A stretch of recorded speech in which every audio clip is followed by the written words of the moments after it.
Hi, Assalamualaikum. Welcome to our video. My group has been researching about some pressing ethical issues that happen in Malaysia.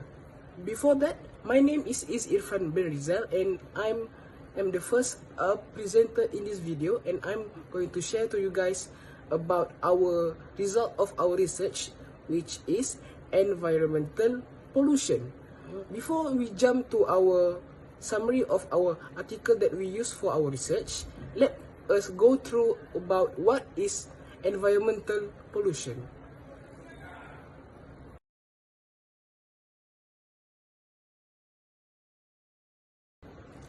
Environmental pollution is a harmful substance or activities into the environment that damages air, water, and soil. It comes from sources like factories, vehicles, waste dumping, and deforestation. Pollution harms ecosystem, affects human health, and also disrupts the balance of nature. Some examples include air pollution, which come from vehicle emission, and water pollution from industrial waste. Now, let's jump into the summary of the article that we have researched.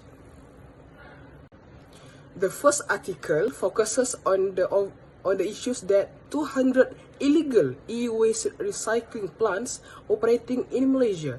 These plants use unsafe methods like open burning, releasing toxic substances such as lead and mercury into the environment. This pollution affects nearby communities, causing serious health risk and environmental issues. Recently, authorities raided 6 illegal facilities in Klang, seizing 42 million worth of materials and detaining 49 people. This operation violates the Environmental Quality Act 1974, which carries penalties up to 500,000 ringgit or 5 years in prison. The government of Malaysia is taking steps to enforce regulations and curb their activities. Now, let's jump to the second article. This article highlights the problem of vehicle emissions in Malaysian cities, which are a major source of air pollution. Urban areas experience high levels of harmful PM10 particles, which is a bad articles for our environment and air, worsening air quality. In 2022, the number of vehicles increased significantly, with motorcycle rising by 4.5%, cars by 4%, and vans by 2%. Kuala Lumpur alone contributes about 6% of nationwide vehicle emission, while Malaysia has pledged to reduce carbon dioxide intensity by 45% in 2030. Challenges like slow adoption of electric vehicles and reliance on fossil fuel remain obstacles. Hi, my name is Nurul Adil Razik bin Nurul Azim. My matrix number is 2022866436, and today I will be presenting about the parties involved in this article.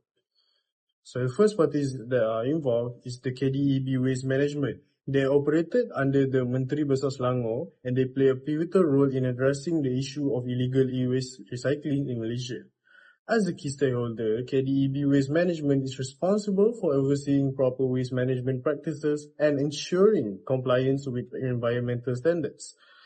Their involvement extends beyond operational duties, as they actively collaborate with various enforcement bodies to tackle the challenges posed by unlicensed e-waste facilities.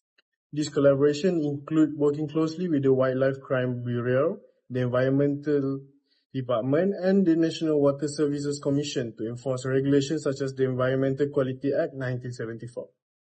Through this partnership, KDAB Waste Management helps to enhance regulatory efforts, improve enforcement capabilities, and also raise awareness about the dangers of illegal e-waste recycling. This ultimately contributes to the protection of the environment and public health. Next is the Malaysian government. The Malaysian government plays a central role in addressing vehicle emission and urban pollution by creating policies and initiatives aimed at fostering a cleaner and more sustainable environment.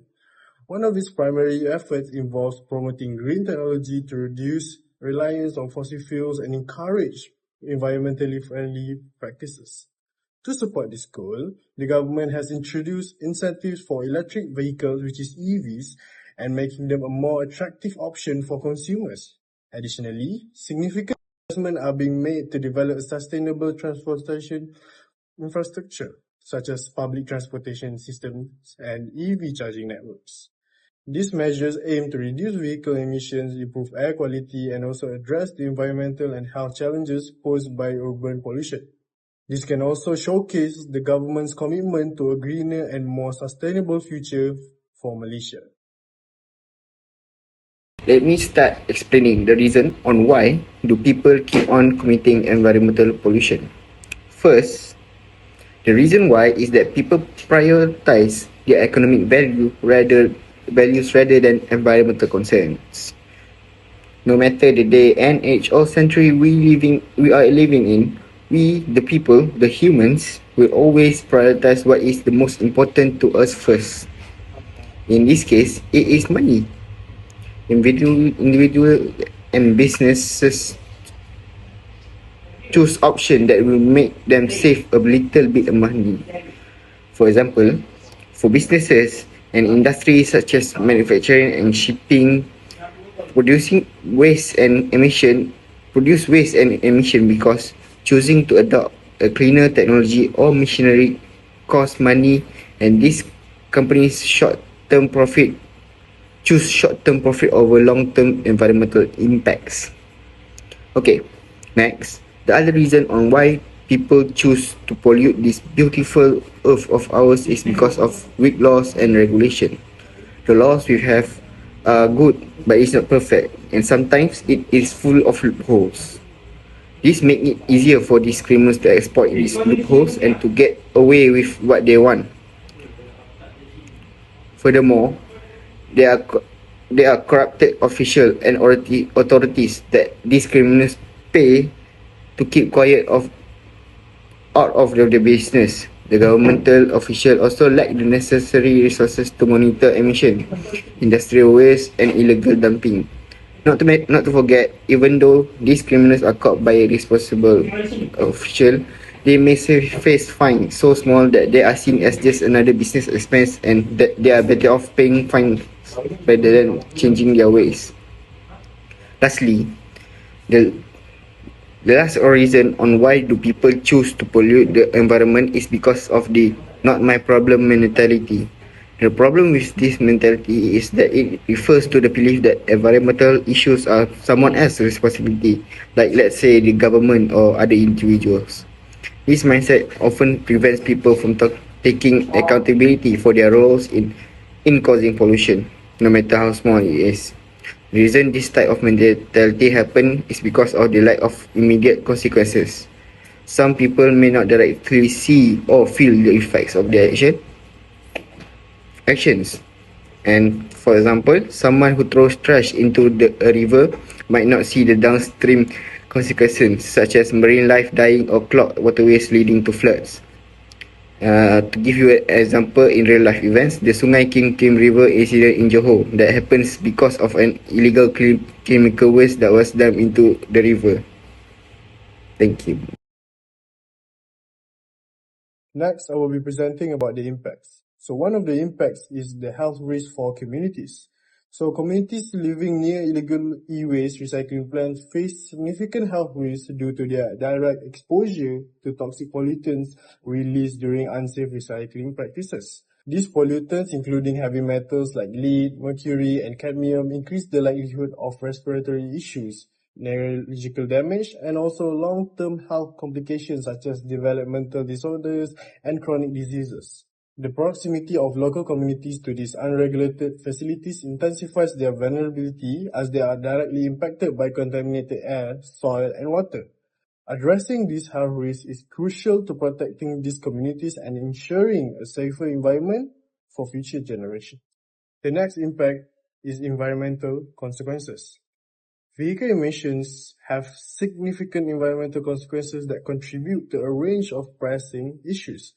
The release of greenhouse gases such as carbon dioxide accelerates climate change, leading to a more extreme weather patterns and long-term environmental degradation.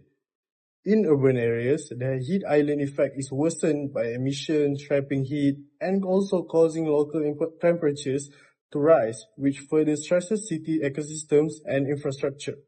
Additionally, pollutants from vehicle emissions contaminate soil and water sources, disrupting natural processes and also harming the ecosystem.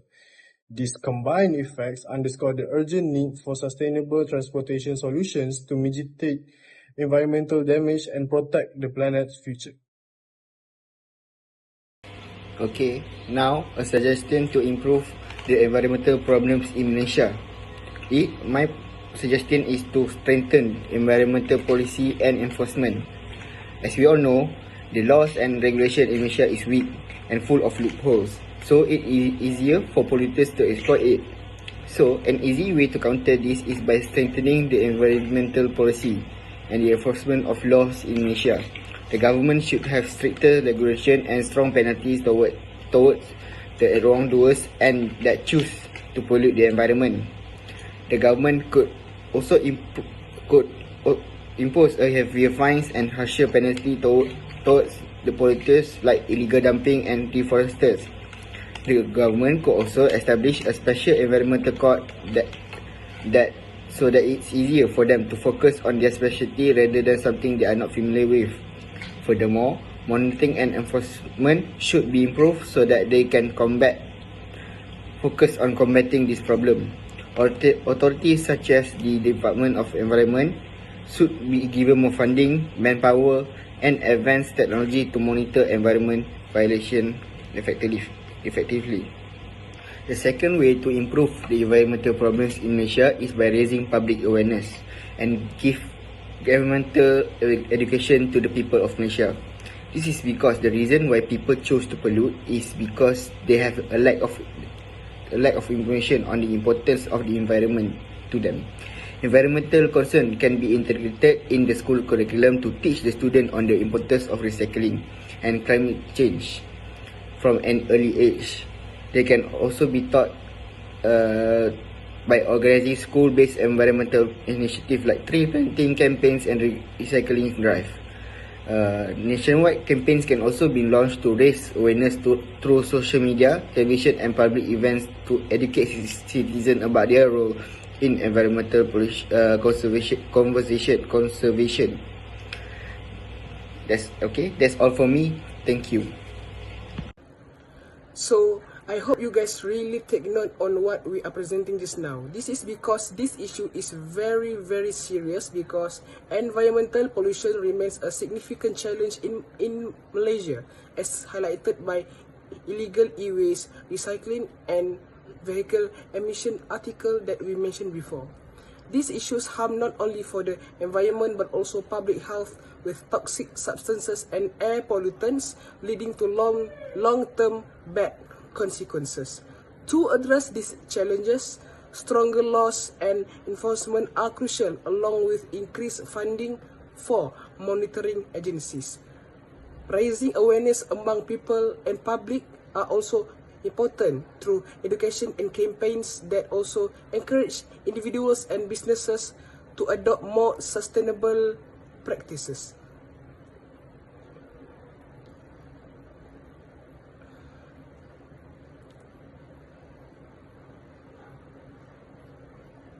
Last but not least, society is essential to protect Malaysia's environment and ensure a healthier future for all.